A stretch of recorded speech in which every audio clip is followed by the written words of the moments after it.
शुक्ल पक्ष में चंद्रमा की कला, जैसे शुक्ल पक्ष में परिवा को लाइन रहती है और पूर्णिमा को पूर्ण हो जाता है, इतना जल्दी कोई 15 दिन जवाब होता है क्या? इसी प्रकार से वह उसकी जो पुत्री हुई वह कला बढ़ने वाली, बहुत तेजी से बढ़ने वाली और विकास करके अल्पकाल में पिता के घर में वह सयानी हो गई और इसीलिए उसका नाम क्या रखा गया? कलावती। उसकी पत्नी का नाम लीलावती था और उसका नाम कलावती रखा गया। अब वो कहती है कि जब संतान हो गई तो उसकी पत्नी पुनः अपने पति से कहती है कि आपने वादा किया था कि संतान होगी तो व्रत करेंगे, क्या वह नहीं करोगे? तो उसने कहा कि अभी नहीं करेंगे क्योंकि बहुत दिनों के बाद हमको कन्या रत्न की प्राप्ति हुई है, इसलिए कन्या की बरही छठी इत्यादि मैंने बहुत ढेर सारा धन न्यौछावर बांट दिया है, अभी नहीं करेंगे। अब कन्या के विवाह के समय इस व्रत को कर लिया जाएगा। तो अब उसकी पत्नी पुनः चुप हो गई। समय बीतता गया। एक बार उसने राजा उल्कामुख के जब वहां बताए थे तब प्रतिज्ञा किए थे कि अगर संतान होगी तो व्रत करेंगे। दोबारा अपनी पत्नी के साथ में जब आगे बताया तब भी कहता है कि जब संतान होगी तब व्रत कर लेंगे। तिबारा यहाँ पर कन्या हो गई, फिर भी 3 बार हो गया। अब भगवान को उनकी सुनिश्चितता पर गुस्सा आने लगा, भगवान रुष्ट हो गए। अब 3 बार कहते नहीं हम लोग कि 3 बार तुमको माफ कर चुके, आप अगर गलती करोगे तो पिटाई हो जाएगी, है ना? तो उसी प्रकार से जब वह 3 बार गलती कर दिया साधु वैश्य, भगवान रुष्ट हो गए। तुरंत तक भगवान आगे उपाय करने वाले हैं। उपाय हो गया और उसके बाद देखते ही देखते उसकी कला बढ़ती हुई बहुत अल्पकाल में पिता के घर से सयानी हो गई। एक दिन वह नगर में अपनी सखियों के साथ घूम रही थी। उसके पिता ने नगर में देखा कि हमारी कन्या तो विवाह की योग हो गई। अतः अपने तुरंत दूतों को बुलाकर उसने उनसे कहा कि जाओ किसी वैश्य पुत्र को ले आओ जिससे अपनी कन्या का विवाह अपने विधि विधान से कर सके। वह जाते हैं, अपने किसी वैश्य पुत्र को ले आकर, जो सुंदर था, शुभ गुण वाला था, उनको लाकर साधु से कहते हैं कि यही वो वैश्य पुत्र है जिससे अपनी कन्या का विवाह कर सकते हैं। तुरंत उन्होंने देखा और समझ करके साधु वैश्य अपनी कन्या का विवाह विधि विधान से उस वैश्य पुत्र के साथ कर दिया। विवाह के समय में भी भगवान का उत्तम व्रत करना भूल गया। भगवान उसकी निष्ठा पर बहुत रुष्ट हुए और भगवान ने तुरंत साथ दे दिया। भगवान ने जब अच्छा किया, वरदान दिया, तो हमको सब कुछ अच्छा होने लगता है, हमको पता नहीं चलता ना। भगवान की बुद्धि थोड़ी है, अच्छा हो जाए भगवान की कृपा। अब जो अगर कुछ गलत हो जाए अर्थात तब भी हमारे भगवान की ही माया रहती है। तो तुरंत भगवान ने साथ दिया। व्यापार में निपुण बनिया साधु वैश्य जब वह व्यापार करके खाली, वो विवाह करके खाली हुआ, उसको लगा कि हमारा जो धन था वो बहुत विवाह में खर्च हो गया है, अर्थात उसकी भरपाई करनी चाहिए। तुरंत अपने दामाद को भी लेकर के व्यापार के लिए निकल जाता है और राजा चंद्रकेतु के नगर में जाकर व्यापार करने लगता है। भगवान चूंकि श्राप दे चुके थे, इसलिए तुरंत उस प्रकार की परिस्थिति उत्पन्न करेंगे। एक दिन की बात है, राजा चंद्रकेतु के महल में कुछ धन चुराकर 2 चोर भागे। पीछे सिपाही लगे थे, पकड़े जाने के भय से चुराया हुआ धन उन्हीं वैश्य पुत्रों के पास जहां वो सोए हुए थे रखकर वहां से रफू चक्कर हो गए। अब चूंकि भगवान की माया थी, सो रहे थे, वो तो व्यापार करने वाले थे कि तो पीछे सिपाही आकर देखे रखा हुआ धन उन्हीं को चोर समझकर 2 घोड़े मार कर जगाकर बोले राजा का चुरा के भाग रहे थे, थक गए, इतना लाभ लिए, सो गए, चलो तुमको बताते हैं। ले गए, राजा सामने उपस्थित किया और उनसे बताते हैं कि यही वो दोनों चोर जो आपका धन चुरा कर भागे थे, इनके लिए क्या गया है। उन्होंने कहा कि इनको जो है मजबूत से बांध दो, मोटे मोटे सकड़ों से बांधकर महादुर्ग कारागार में डाल दो। अब चूंकि भगवान की माया थी, इसलिए साधु वैश्य ने तो बहुत बताया कि मैं व्यापारी हूँ, मेरा काम यही व्यापार करना है, मैं सारी लता जिया जवाई लिया हुआ हूँ, मैं व्यापार करने में निपुण, मैं ये सब नहीं जानता। कैसे हुआ कि तो भगवान की माया थी, इसलिए कोई एक भी बात राजा ने सुनी नहीं और उनका चुराया हुआ जो धन था वो भी, और जो उनका अपना व्यापारिक वाली वस्तुएं थी उस समस्त वस्तुओं को अपने नगर में रखवा लिया और उनको महादुर्ग कारागार में डलवा दिया। यहाँ तो साधु और उनके दामाद का यह हाल हुआ। अब घर में क्या हुआ, बहुत मोटा सेठ था, बहुत अच्छा धन था, किंतु जब पुरुष नहीं थे तो महिलाओं को लूटने में कितना देर लगता है। कई बार 2, 3 बार, 4 बार चोरी हुई और चोरी में 2, 4 बार में पूरा धन जो है धीरे धीरे करके खाली कर दी। अब एक समय ऐसा आ गया कि दोनों लोग घर घर भिक्षा मांगे खाने लगी। पत्नी और पुत्री दोनों शारीरिक और मानसिक कष्ट से पीड़ित हो गए। जब धन था तो दिमाग खूब चलता रहा, जब धन निकल गया, गरीबी आ गई तो क्या हो गया, मानसिक पीड़ा होनी। जो रजवाड़ा जिंदगी जिया हो और उसको एकाएक भीख मांगने में मजबूर हो जाए तो क्या होगा, उसको मानसिक क्लेश हो गया। और जब मानसिक क्लेश होने लगा तो जब शरीर में चिंता हो जाएगी तो क्या, चिंता चिता के समान हो जाती है, और वह जो है शरीर में पीड़ा लेके, कष्ट रोग लेके आ गया। दोनों परेशान हो गई। एक दिन की बात है, उसकी पुत्री लीलावती एक ब्राह्मण के घर शादी भिक्षा के लिए गई थी।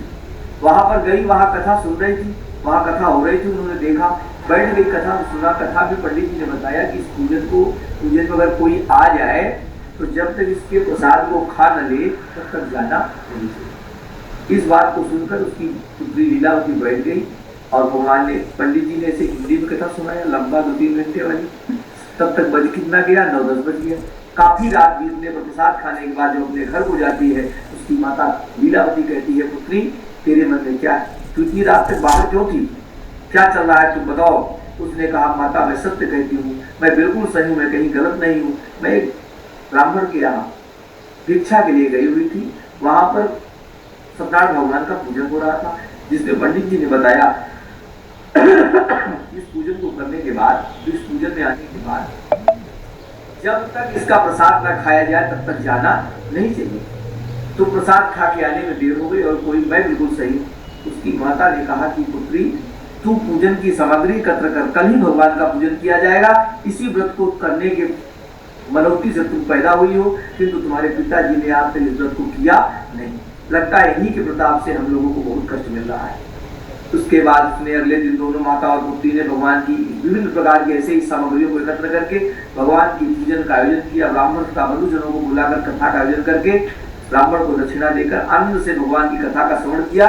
उसके बाद भगवान से हाथ जोड़कर मांगा कि मेरे और पति और दामाद से किसी प्रकार का अगर अपराध हो गया हो तो कृपया उसको क्षमा करिएगा, और अगर आप मेरे पति और दामाद को शीघ्र ही जल्दी घर वापस ले आएंगे तो निश्चित ही इस व्रत को हम कंटिन्यू करेंगे, अर्थात पूर्णिमा और संक्रांति को इस व्रत को हमेशा हम करेंगे।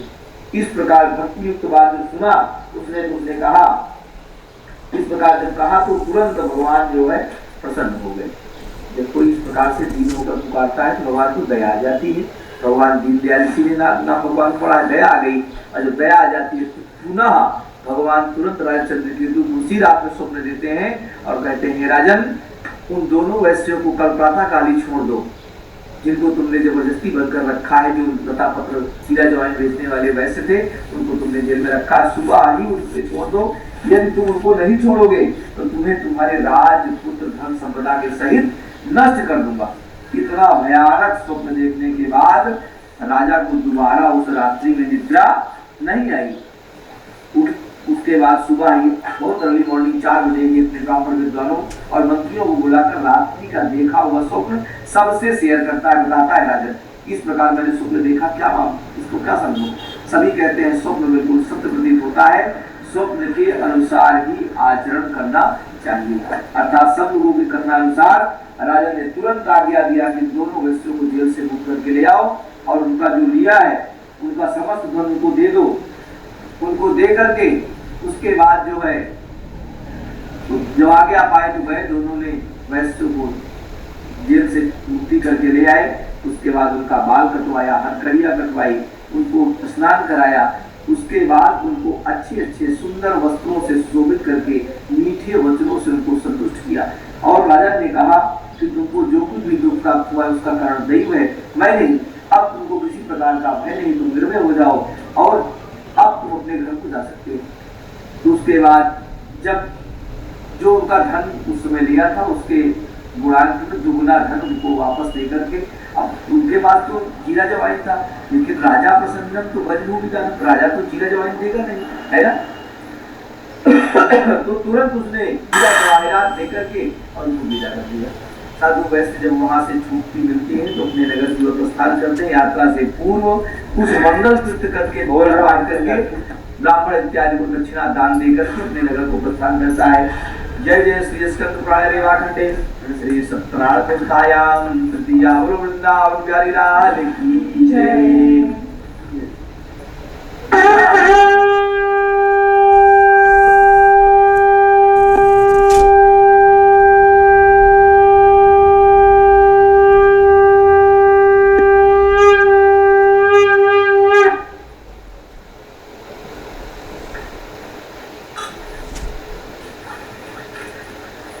चतुर्थोऽध्यायः।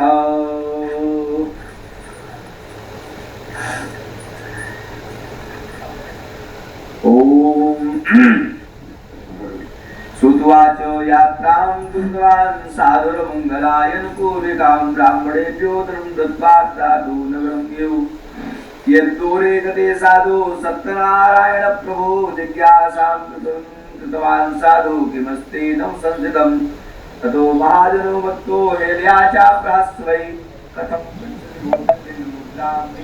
गच्छति तथा पत्रादिकं चैव वर्तते तरणो मम निष्ठुरं चावचा श्रुत्वा सत्यं भवतु ते वचा एवमुक्त्वा गता शीघ्रं दण्डी तस्य समीपता यद्दूरे ततो गत्वा स्थिता सिन्धुसमीपता गते दण्डिरसाधुश्च कृत्यनित्यक्रियस्तदा उद्यतां विस्मयं परमप्यौ दृष्ट्वा लतादिकं चैव मूर्छितो प्रभुभि लब्धसद्यो वरिपुत्राश्चान्द्रितो भवत तदा तु दुहितुं कान्तो वचनं चेदमब्रवीत् किमर्थं क्रियते शोकः शापो दत्तश्च दण्डिना सङ्कृते तेन सर्वं हि कर्तुं चात्र संशयः अतच्छरणं याम्बि वाञ्छितार्थे भविष्यति यामातुर्वचनं श्रुत्वा तस्य का संगत सदा दृष्ट्वा सा दण्डिनं मुक्त्वा नीत्वा प्रोवाच सादरम्।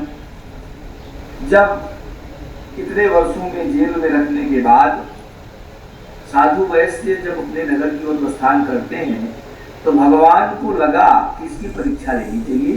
साधु वैश्य को मैंने बिना कमाए अर्थात 400 साल जो भी जेल में वो रहे उस पीरियड में पूरी मेहनत तो किया नहीं, उनको मुफ्त की रोटी मिली।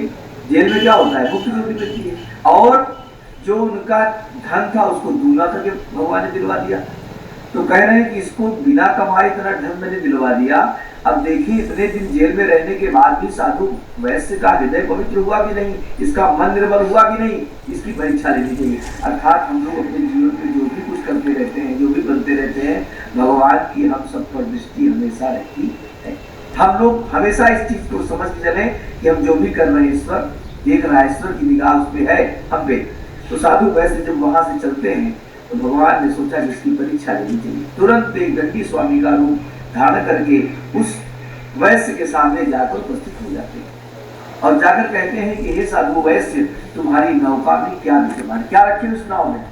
तो धन के मद में चूर चूर बहुत जैसा हीरा जवाहरात मिल गया था और नाव में डाल दिया तो हीरा जवाहरात क्या है, सोने की चांदिया की जब मोहर वो मिला तो क्या हुआ, नाव जो है जल में डूबने लगी। इतना धन मिला कि मदान हो गया और धन के बद में चूर हुए साधु वैश्य उत्तर दिया कि तुम क्यों पूछते हो, क्या तुम्हारी इच्छा द्रव्य लेने की है, तुम तो वही कावन से दान करते हो। पूछे गाँव की जहाँ कोई भीख मांगने वाला आवे और पूछे कि आपकी जेब में कितना पैसा है, अकाउंट में कितना पैसा है। इस प्रकार का उसने उपमा लेकर कहा कि मांगे भीख और पूछे गाँव की जवाब क्यों पूछते हो। गंजी स्वामी ने कहा कि फिर भी बता दो। उसने कहा मेरी नौका में मैं बनिया हूँ, मेरी नौका में लता पथ में जीरा जवाइन धनिया नारियल इत्यादि भरा हुआ है, ढेर सारी वस्तुओं को मिलाता है। क्या बता रहा है, कह रहा है हरण बहेड़ा बड़ कूलर बनास पाती अब बच्छनाग बबुरी भी डर तेज पा रहा है अब मुस्की मुलेठी मागी मिर्च मजरूम फल अब केसर कपूर काजू कासनी छुहारा है अब पीपर पिपरा सुगंध पिपरा फूल आंवला अजवाइन और आलू बुखारा है चंचल चिरौंजी चोवा चंदन सुचारू चीनी और इलायची लवंग लोबान सोडा खारा है और तेजपात धनिया सौंफ जीरा काली मिर्च हींग आदि गरम मसाला है और सालिम सुपारी सूती शहर बनारस की और कत्था कानपुर श्वेत कटनी का काला है। कह रहा है मैं वैश्य हूँ, मेरी व्यापारिक वस्तुएं इस प्रकार की विभिन्न शहरों की जो प्रसिद्ध चीजें हैं वो मैं इसमें रखा हुआ हूँ, कृपा करके आप इसको देखिए। इस प्रकार निष्ठुर वचन सुनकर दंडी स्वामी कहते हैं कि हे भगवान साधु वैश्य तुम्हारा वचन सत्य है। अभी आधे घंटे खाली होते हैं। ठीक ठीक ठीक। दंडी महाराज कहते हैं कि इस प्रकार का वचन सुनकर उन्होंने कहा तथास्तु, अर्थात जो कह रहे हो वही हो जाए, सब तो हो जाए। हीरा जवाहरात की जगह लता पत्र उस नाव में सही में भर गया, भगवान ने श्राप दे दिया। अब जब इस प्रकार का उन्होंने श्राप देने के बाद जब साधु वैसे देखता है कि हमारी नौका जो जल में डूबी हुई थी वो जल के ऊपर कैसे आ रही है, तो भाग के जाता है, जाकर नाव पे चढ़ के देखता है तो उसमें लता पत्र चैनी पत्ता जीरा जवान कितना वजन होगा, जाके देखता है तो एक भर गया। मूर्छित होकर नाव पे ही गिर पड़ा। होश आने पर परम चिंतित होकर व्याकुल होकर रोने लगा और भगवान से बार बार कहता है। दामाद उसका देखकर परेशान हो जाता है। उसका दामाद कहता है नहीं पिताजी आप रो मत, आप व्यर्थ में चिंता करते हैं। किसी ने श्रेष्ठ बुद्धिमान जन ने सही कहा है कि गत शोको न कर्तव्य। चाहे जो भी अच्छा बुरा जिसके जीवन में, हमारे आपके जीवन में जो भी अच्छा बुरा बीत जाए, कभी बीते हुए पर चिंता नहीं करना चाहिए, क्योंकि उसमें कुछ कर नहीं सकते। जो बीत गया, जो हो ही गया, उसमें हम बना नहीं सकते। क्या कहा, गत शोको न कर्तव्यो भविष्यम नैव चिंतयेत्। हमको भविष्य के विषय में भी बहुत चिंतित नहीं होना चाहिए। भविष्यम नैव चिंतयेत् वर्तमाने सुकार्येषु वर्तयन्ति चक्षुषा। हमेशा हमको क्या करना चाहिए, वर्तमान, जो हमको वर्तमान अभी कथा सुनने का मौका मिला है, अच्छे से कथा सुनते हैं। वर्तमान अगर इसको हम अच्छे से कर लेंगे तो हमारा इसके फल से हमारा भविष्य भी अपने आप अच्छा हो जाएगा। और जब कल अच्छे भविष्य को हम जिएंगे तो हमको अपने पास्ट को भी देखकर बहुत अच्छा लगेगा कि हमने भगवान की कथा का बढ़िया सुना था, जिसके प्रताप से हम बढ़िया सब कुछ सुख भोग रहे हैं, है ना। इसी प्रकार हर जगह इसको सेट करेंगे तो हो जाएगा। और वर्तमान को अच्छे से जीना चाहिए। अगर पढ़ने का अवसर विद्यार्थी जीवन चल रहा है तो हमको अच्छे से पढ़ना चाहिए, है ना। और जब खाना बनाने का समय आए तो हमको अच्छे से खाना भी बनाना सीखना चाहिए, करना चाहिए, है ना। इसी प्रकार वर्तमानेषु कार्येषु वर्तन्ते चक्षुषा। उसके दामाद ने कहा है व्यर्थ की चिंता न करें। आपको उन्हीं दंडी स्वामी का श्राप है। यदि आप उनके पास जाकर के हाथ जोड़कर उनसे निश्चित अगर क्षमा मांगेंगे तो आपको निश्चित रूप का उसको आपका उचित फल मिल जाएगा। कितना दामाद के मुख से सुनकर साधु वैश्य वहां से जाता है। नदी के कुछ दूर किनारे पर ही दंडी स्वामी बैठ के पूजन पाठ कर रहे थे। जाकर उनको दंडवत प्रणाम करने लगता है। जाके गिर पड़ता है, उठता है, गिरता है, उठता है, गिरता है और बारंबार प्रणाम करके कहता है कि हे स्वामी, मैं अपराधी जन्म का, क्या कह रहा है कि मैं अपराधी जन्म का नख शिख भरा विकार, पैर के नाखून से लेकर सिर की शिखा तक क्या भरा है, विकार ही विकार भरा है। अब तुम दाता दुख भंजना मेरी करो उबार। कह रहा है कि आप तो दुख भंजन करने वाले प्रभु, मेरी अज्ञानी व्यक्ति की बात मानकर आप क्यों मुझे श्राप दे दिए। कृपा करके मुझे मेरा कमाया हुआ जो पूरा धन है पुराना वाला वापस कर दीजिए।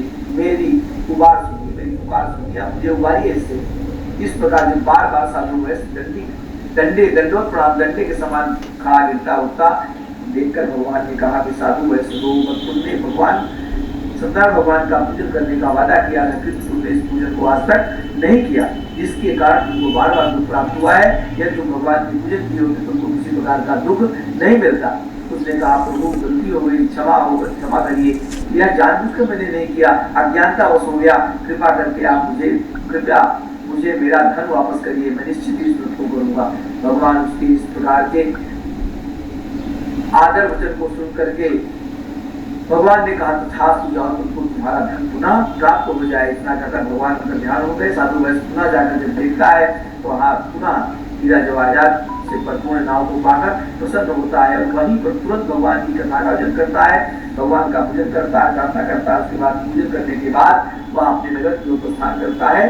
नगर प्रस्थान करके जो अपने नगर के समीप पहुंचता है, उनसे रक्षा करने वाले दूत को अपने घर भेजता है, अपने सेठानी को अगुवाई करने के लिए, बुलाने के लिए भेजता है। दूत जाता है, सेठानी पत्नी लीलावती सुनकर कहता है कि सेठ जी बहुत ढेर सारा धन लेकर अपने विभिन्न नौकर चाकरों के साथ नगर में आ गए हैं, कृपा करके आप चलिए उनकी अगुवाई करिए। उसकी जो उसने पत्नी लीलावती अपने पुत्री से कहती है तुम जल्दी से भगवान का पूजन कर, मैं अपने पति के दर्शन के लिए जाती हूँ।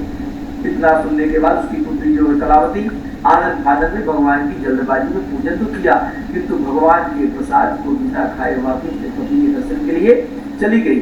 जब वहां जाती है तो वह सब लोगों के साथ अपने पति को वहां नहीं पाती, क्योंकि प्रसाद नहीं खाया और प्रसाद को त्याग के चली गई, अर्थात उसके पति वाली नाव को भगवान ने जल में डूब दिया। जब वहां गई उसने अपने पति को नहीं पाया, परम चिंतित होकर रोने लगी, मूर्छित हो गई। होश आने पर उसने निश्चय किया कि आज अब मैं जीवित रहकर क्या करूंगी, जब मेरे पति नहीं रहे तो मेरा जीना सर्वथा व्यर्थ है, अब मैं क्या करूंगी, सती हो जाऊंगी। उसने उपमा दिया, क्या बता रही है, कह रही मेरा जीना अब सर्वथा उसी प्रकार व्यर्थ है जिस प्रकार नतंत्री वाद्यते वीणा, जिस प्रकार से वीणा जो दिखती है बहुत सुंदर, उसमें बजता क्या है तार, बहुत महत्वता होता है। बजता तार है, दिखती वीणा है ना।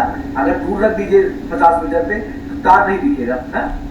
तो न तंत्री वाद्यते वीणा न चक्रो विद्यते रथा न पति सुख में तो वो कह रहे जिस प्रकार से बहुत सुंदर दिखने वाली वीणा में अगर तार ना हो तो तार नहीं होगा, वीणा का बजना है तो बजेगी नहीं, अर्थात बेकार।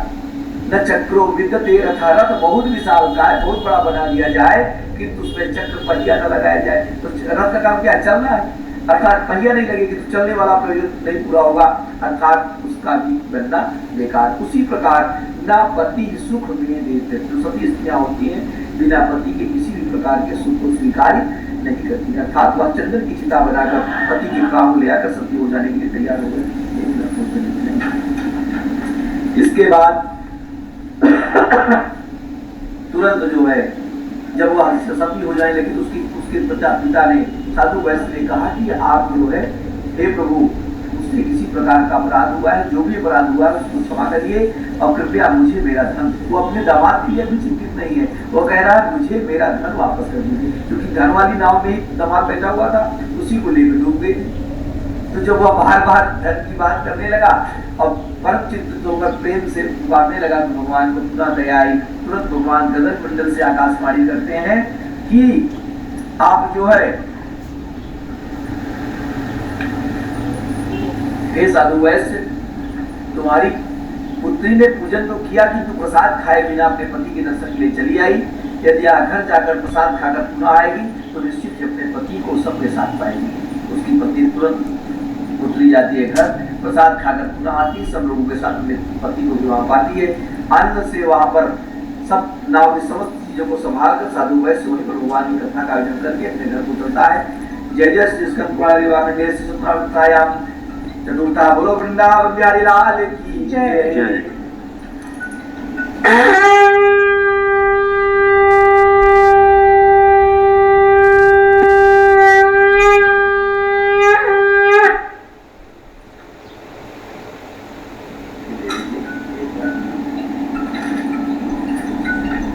पांचवें और अंतिम अध्याय में हम लोग अंतिम एक कथा को सुनेंगे। यह कथा उन लोगों के लिए जो कहते हैं वर्क इज वर्शिप, कर्म ही पूजा है। हमको कर्म करने का मौका मिला है तो हम कर्म करें, राजा है तो राज कर्म अच्छे चलाएं, हमको पूजन करने के भगवान के आगे मत्था टेकने की आवश्यकता नहीं है ना। तो इस तरह की मेंटालिटी वाले व्यक्तियों के लिए यह कथा इसमें बनाई गई है, डाली गई है। इसको सुने बहुत ही हमारे जीवन में हमारे काम आने वाली चीजें है। श्री सूत जी महाराज कहते हैं कि एक बार की बात है, सूतवाच यथार्थ प्रवक्षा में सुतम सुतमा आसीत तुंगत राजा प्रजापाल तत्परा।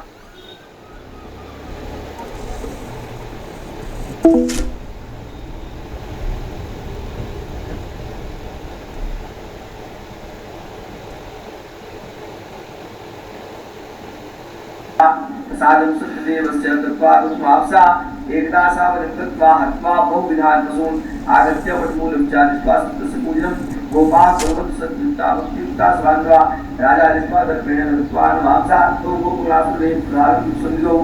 श्री सूची महाराज कहते हैं एक कथा और कहता हूँ, आप लोग सुनिए। सतयुग में तुंगत नाम का राजा था, राजा बहुत तेजस्वी था, सत्यवादी था और वह संपूर्ण अपने प्रजा को अपने पुत्र के समान मानता था। अपने पुत्र में दूसरे के पुत्र में, अपने राज्य में किसी भी पुत्र को अपने पुत्र से भिन्न नहीं समझता था। ऐसा प्रजापालक राजा भी एक बार बहुत कष्ट पाया। कैसे पाया वो सुनिए। एक बार की बात है, वह राजा वन में आखेट खेलने के लिए, शिकार खेलने के लिए एक बार जाता है। बहुत प्रकार के वनरे हिंसक पशुओं का संहार करने के बाद जब वह नगर की ओर प्रस्थान करने लगता है, उसको हल्का थकाई लग जाती है, थक जाता है। तो वह जो है देखता है कि रास्ते में बरगद का बहुत विशाल काय वृक्ष था। तो बरगद के विशाल काय वृक्ष के नीचे उसने सोचा कि हम बैठकर आराम कर लें। क्यों? क्योंकि बरगद का वृक्ष होता है वातानुकूलित होता है, एयर कंडीशनर होता है, ठंडी उसके नीचे गर्म और गर्मी उसके नीचे ठंडा महसूस होता है। तो वह बैठ करके उसमें आराम करने के लिए बैठ गया। अब वह देखता है कि दूसरे किनारे में बहुत बड़ा वृक्ष था, तो दूसरे किनारे कुछ ग्वाले लोग भगवान सत्यनारायण भगवान का पूजन कर रहे थे। किंतु अभिमानी राजा था, उसको लगता था कि मैं राजा हूँ, मैं राज्य घर बच्चे करूँ, मुझे भगवान के सामने मस्तक झुकाने की जरूरत नहीं। किंतु कर्म ही पूजा है, इसका मतलब ये है हमको अपने कर्म को उसी प्रकार से ईमानदारी से करना चाहिए, अच्छे से, जैसे पूजा में भगवान से भी दिखावटी करोगे कितने दिन करोगे, है ना। तो जिस प्रकार बिल्कुल निष्कपट भाव से भगवान का पूजन करते हैं, समर्पित भाव से थोड़ा सा करते हैं, जो भी करते हैं, दिखावटा नहीं करना चाहिए पूजन में। और उसी प्रकार से अपने कर्म को भी, चाहे छोटा हो, बड़ा हो, अच्छा हो, बुरा हो, इसका जो भी कर्म हो, उसी कर्म में उसको अपने पूजन के तरह उस कर्म को मान के करना चाहिए। ये नहीं कि हमने हमको मिल गया, हम कलेक्टर बन गए तो हम भगवान को पूजन नहीं करेंगे, क्योंकि पैदा होते कोई कलेक्टर नहीं होता। अब पूरे जीवन भी कलेक्टर 60 साल आयु की गई है, उसके बाद क्या होगा? तो भगवान की कृपा से ही, क्योंकि जिस भी क्लास में वो कक्षा में जहाँ पढ़ता रहा, 200 अगर कोई बच्चे किसी क्लास में रहे तो 200 के 2 IAS वही बन जाते हैं, उसमें कुछ ही बनते हैं। जिस भी सेक्टर में हम अपने आप को कलेक्टर ही मान के आदमी चले, तो जिस सेक्टर में रहे, हमको जो भी पद मिला उसका हमसे पता नहीं कितने हमारी क्लास के बच्चे हमसे नीचे रह जाते हैं, है ना। तो यह देने वाला हम जो प्राप्त किए उसका कौन जिम्मेदार है? वह ईश्वर।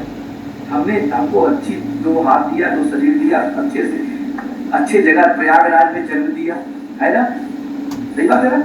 नहीं तो पूरा दुनिया आया यहाँ एक गंगा जी के साथ ठंडी में कितना देर रहा होगा? 2 मिनट। उसके लिए 20-50 किलोमीटर पैदल चल के आया, यातनाएं समस्त प्रकार की होगी, और नहाया कितना? 2 मिनट। आप लोग यहाँ आनंद से 10 कोस में प्रयाग स्नानी है, हम लोग पूरा जितने दिन का था जग रही तो हमको जो अच्छे घर में, अच्छे जगह में भगवान ने जन्म दिया, इसके लिए भी हमको थैंक्स ज्ञापित करने के लिए पूजन करना चाहिए। हमको जो अच्छा स्थान दिया, अच्छे परिवार कुल खानदान में जन्म दिया, इसके लिए हमको जो अच्छा पद दिया, काम करने का अवसर दिया, इसके लिए भी थैंक्स ज्ञापित करने के लिए भगवान को पूजन करना चाहिए। वह यही नहीं किया, वाले लोग प्रसाद पूजन किया, पूजन खाने के बाद प्रसाद को राजा के सामने लाके रख दिए, और उसके बाद जाके अपना प्रसाद खाए चले गए। राजा अभिमान बस उस प्रसाद की ओर न देखा न खाया, छोड़कर वहीं चला गया। परिणाम क्या हुआ? उसके 100 पुत्र थे, सब मृत्यु को प्राप्त हो गए, और राज संपदा सब नष्ट होने लगी, हाहाकार मच गया। तुरंत राजा को बनता है वैसा विधायक मंडली में जो बुद्धिमान सबसे होगा, 4 पुत्र है, 4 में जो सब छोटा वाला अगर बुद्धिमान है तो घर की बागडोर छोटे वाले हाथ में जाती है। क्यों? क्योंकि वो मात्रा रखता है, बुद्धिमान होता है। भाई 400 विधायक गए, उसमें योगी जी को मुख्यमंत्री किस लिए बनाए? क्योंकि उसमें देखे कि सबसे बुद्धिमान है, सबसे श्रेष्ठ है, अर्थात राजा हमेशा श्रेष्ठ, उस टीम में श्रेष्ठ जो होगा उसे बनाएंगे। तो तुरंत वह सब बुद्धिमान तो था, उसको इस बात का भान हो गया, समझ आ गया कि निश्चित ही भगवान के प्रसाद को त्याग देने के कारण मेरी अदुर्दशा हुई।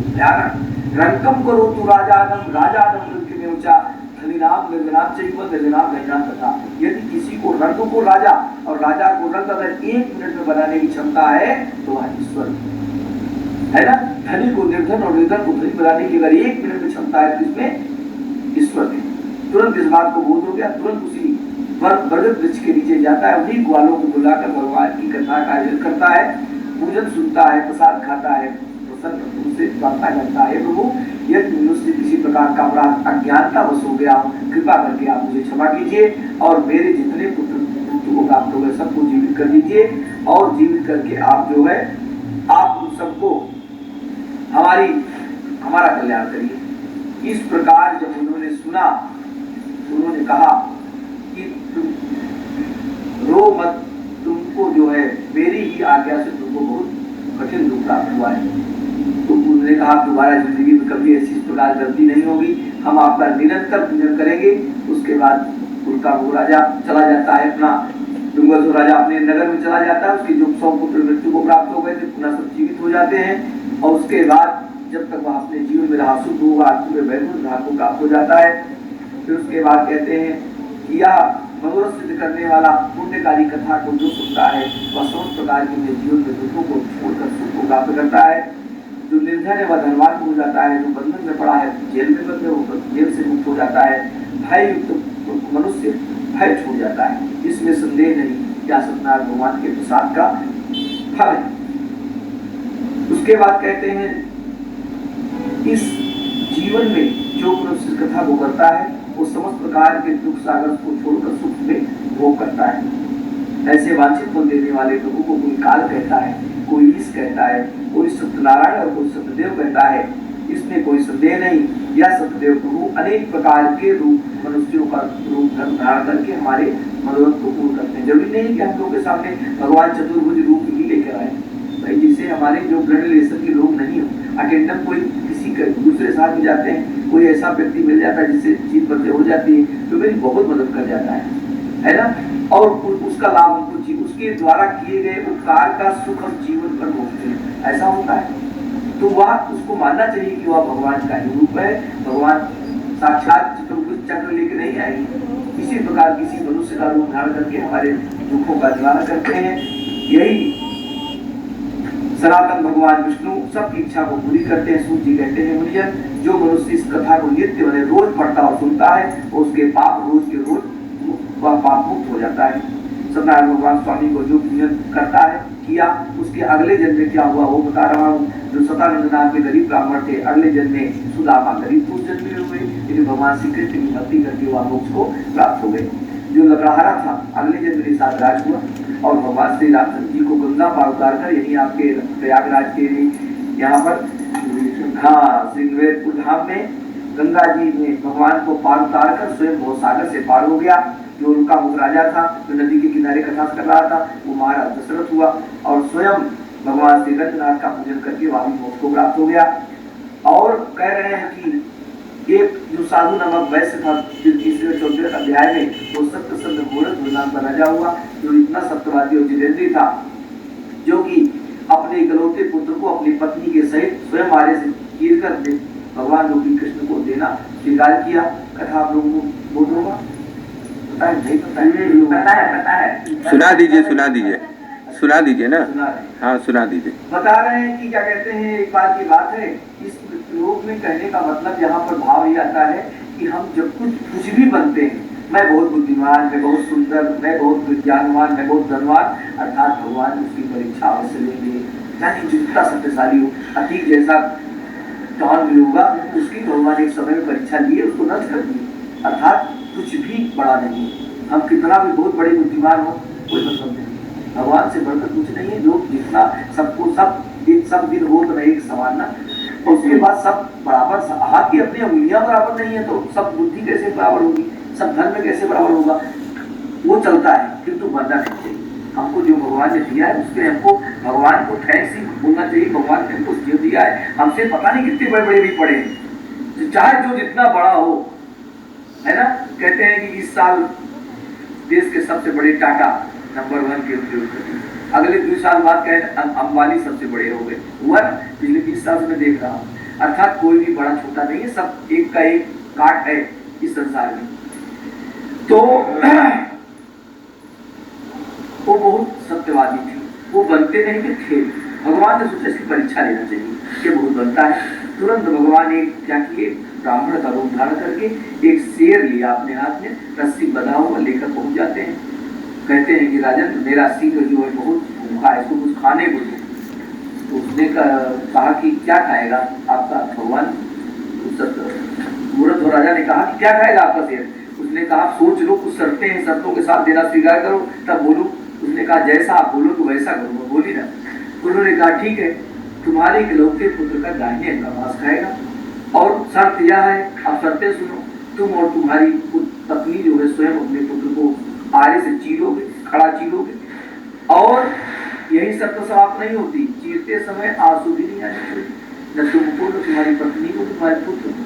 किसी को अगर आंसू आ गए तो कटे के बाद भी हम इसको ग्रहण हमारा शेर करेगा नहीं। अर्थात दुख से, आंसू मतलब दुख, और दुख से दिया हुआ दान हमारा शेर खाएगा नहीं। उन्होंने कहा ठीक है, जैसा आप कह रहे हैं उसी प्रकार करेंगे। अपनी पत्नी के सहित, अपने एक ही पुत्र था, 2-4 नहीं थे, एक ही पुत्र को आरे से चीर दिया। वो तो दोनों ठीक ही थे, बच्चे को भी दाहिने आंख से आंसू नहीं आए, किंतु बाएं आंख से क्या हो गया, आंसू आ गए। अब भगवान ने कहा ये मेरा सिर नहीं खाएगा, इसको बाएं से कैसे आंसू आ गया? अब माता और पिता तो उसके निरुत्तर हो गए, किंतु बाएं अंग ने तुरंत फटाक से बोला खाएगा क्यों नहीं। उसकी भक्ति युक्त बात निकलती है, खाएगा क्यों नहीं, खाना तो इसको दाहिना अंग है, खाए। आंसू तो बाएं अंग से आया है, इसलिए आया है कि यह इतना पतित है कि यह कट भी गया और ग्रहण भी नहीं किया जाएगा। अगर ये आपका शेर स्कंद को भी खा लेता तो शायद ये वेस्टेज नहीं होता। इस मलाल से, इस दुख से इसको आंसू आ गया, इसलिए नहीं आया कि कट गया और ये खा लिया इसलिए नहीं, इसको भी खा लेता तो कितना अच्छा होता। इस प्रकार जब भक्ति उस बात को भगवान ने सुना, तुरंत भगवान चतुर्भुज विराट रूप धारण करके उसके पुत्र को जोड़ देते हैं और उसको जब तक जीवन में रहा सब सुख होगा। अंत में वह वैकुंठ धाम को प्राप्त हो गया। वह भी उसके बाद जो अंतिम अध्याय में राजा थे वह जो है अगले जन्म में क्या हुए, स्वयं मनु हुए। संपूर्ण भागवत की कथा को सुनकर वह भी मोक्ष को प्राप्त हो गए। जय जय श्री स्कंद पुराणे रेवाखंडे श्री सत्याग्रतायाम पंचमहाभुलो वृंदावन बिहारी लाल की जय।